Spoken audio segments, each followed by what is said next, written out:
Shalom anak-anak Bapak, salam sehat bagi kita semua. Sebelum kita melanjutkan pelajaran kita, hari ini kita berdoa terlebih dahulu. Bapa di dalam sorga, terima kasih, kami bersyukur buat kesempatan yang Tuhan masih berikan kepada kami, sehingga kami pada saat ini bisa menerima materi pendidikan agama Kristen dan dipekerti. Berikan kami hikmat, kebijaksanaan, pengetahuan dan kepintaran sehingga kami bisa mengerti dengan baik. Dalam nama Tuhan Yesus kami berdoa, kami mengucap syukur. Amin. Baik anak-anak Bapak, hari ini kita akan belajar mengenai bertumbuh menuju kedewasaan yang benar. Sebagai bahan pembacaan Alkitabnya dalam Efesus 4 ayat 11 sampai 15, kemudian Kolose 1 ayat 7 sampai ayat 12. Kedewasaan yang benar, ya, Bapak mau sampaikan bahwa kedewasaan itu bukan hanya ditinjau dari secara jasmani, tetapi kedewasaan itu juga dicirikan bagaimana kita berani bersikap, ya. Tidak mudah ikut-ikutan atau dipengaruhi oleh teman-teman atau ajakan-ajakan untuk melakukan sesuatu atau meyakini ajaran tertentu. Ya. Kemudian kita mau lihat dulu, ya, berbagai ajaran sesat. Jadi kedewasaan itu kita mau tinjau dari kematangan jiwa kita. Ya, bagaimana kita bisa punya karakter, bagaimana kita bersikap, ya, tidak mudah dipengaruhi. Nah, kita lihat dulu berbagai ajaran sesat.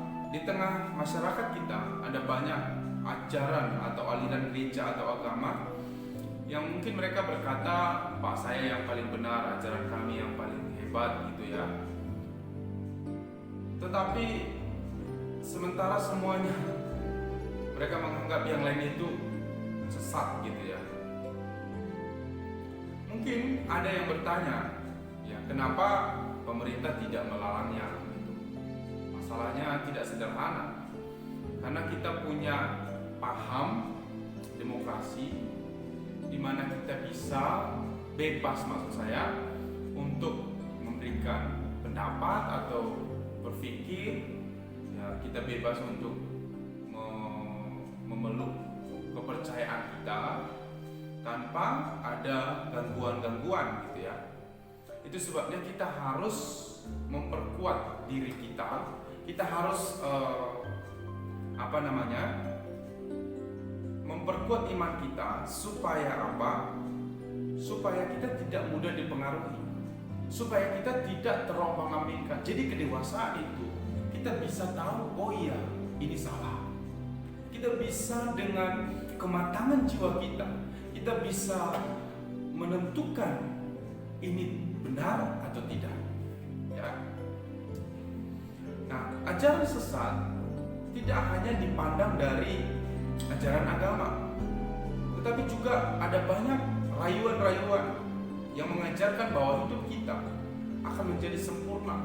Contoh misalnya gini, ada orang beranggapan hidup mereka akan sempurna jika mereka punya barang-barang mewah, ya, sehingga mereka harus beli ini segala macam, mobil lah, paksakan. Sementara kalau ditinjau dari keuangan mereka belum sanggup gitu. Ya, tetapi karena mereka melihat yang lain, ya, atau mungkin ada ya sebuah iklan yang berkata laki-laki itu perkasa kalau dia rokok gitu, atau perempuan juga. Sudah tentu pendapat seperti itu tidak benar. Kenapa? Karena rokok itu sesungguhnya bukan memberikan kesehatan, tetapi dia berisi zat-zat racun yang sangat berbahaya dan bisa menyebabkan penyakit kanker yang membawa kepada kematian. Nah, kemudian ada juga ajaran sesat lainnya namanya hedonisme. Ajaran yang mengajarkan agar kita menikmati segala kenikmatan jasmani atau kenikmatan fisik.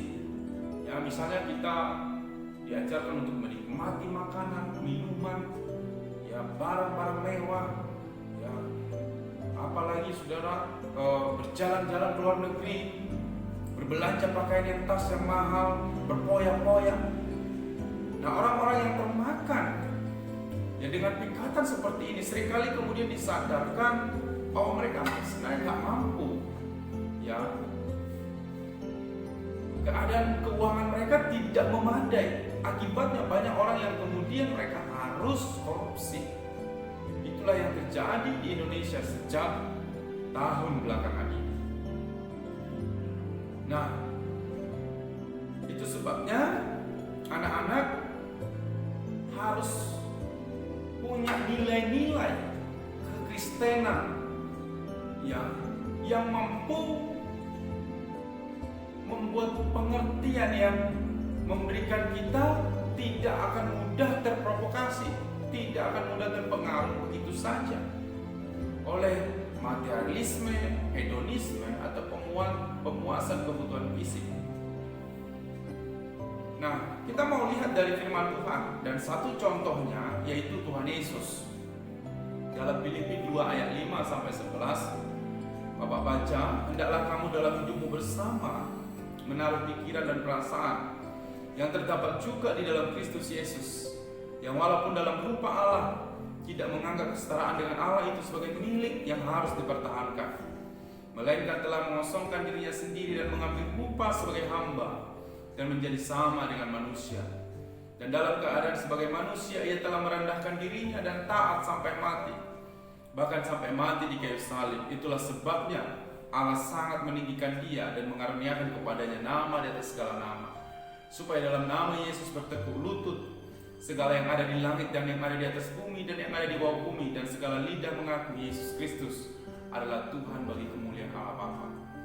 Jadi Yesus mengajarkan kepada kita sebagai seorang dewasa, kita tidak lagi berpusat kepada diri kita, tetapi kita belajar untuk hidup berorientasi kepada orang lain. Ya, inilah yang disebut dengan altruisme, altruisme, yaitu hidup yang tidak berpusat kepada diri sendiri, melainkan pada keinginan untuk mengutamakan kepentingan dan kesejahteraan orang lain. Tuhan Yesus, dia tidak menganggap dirinya lebih utama, tapi dia mau merendahkan diri menjadi sama dengan manusia, meninggalkan kemuliaan yang ada di sorga. Nah, di dalam Efesus 4 ayat 11 sampai 15, kita perhatikan bagaimana Paulus mengajarkan kepada jemaat di Efesus. Sebagai tema dalam kitab Efesus ada dua hal yang paling menonjol, yaitu Paulus maksud saya mengajarkan supaya mereka hidup bersama. Bagaimana jemaat di Efesus itu yang Paulus ajarkan hidup bersama, yaitu kalau hidup bersama tidak lagi hanya mementingkan kepada dirinya sendiri, tetapi bagaimana satu sama yang lain saling melengkapi. Bagaimana kita bisa membangkitkan satu sama yang lain. Kemudian tema yang kedua yang paling menonjol yaitu satu kesatuan, satu tubuh, satu pengharapan. Jadi ketika ini maksudnya pentingnya kesatuan jemaat yang mendapatkan tekanan yang sangat kuat, dan itu hanya bisa terjadi jika mereka berpegang teguh kepada keyakinan yang mereka pelajari dan peroleh.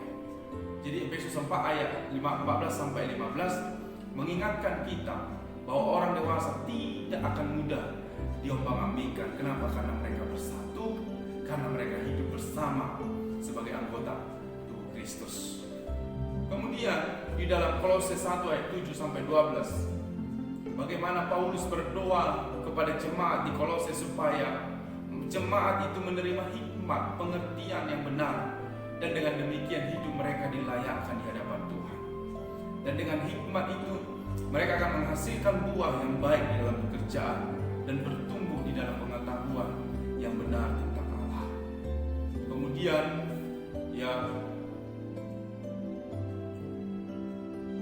diharapkan bagaimana kita sebagai orang Kristen bertumbuh hingga mencapai kedewasaan, bukan hanya secara jasmani tetapi secara rohani.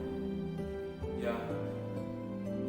Dan bagaimana kita bisa bertumbuh secara rohani? Sudah pasti kita harus bertumbuh melalui firman Tuhan. Jadi jangan pernah lupa kita baca Alkitab kita, kemudian apalagi bisa bertumbuh, berdoa, ya, mencari hubungan yang akrab dengan Allah dan sesama saudara-saudara seiman, sehingga kita bisa saling menguatkan seperti yang dituliskan di dalam kitab Efesus.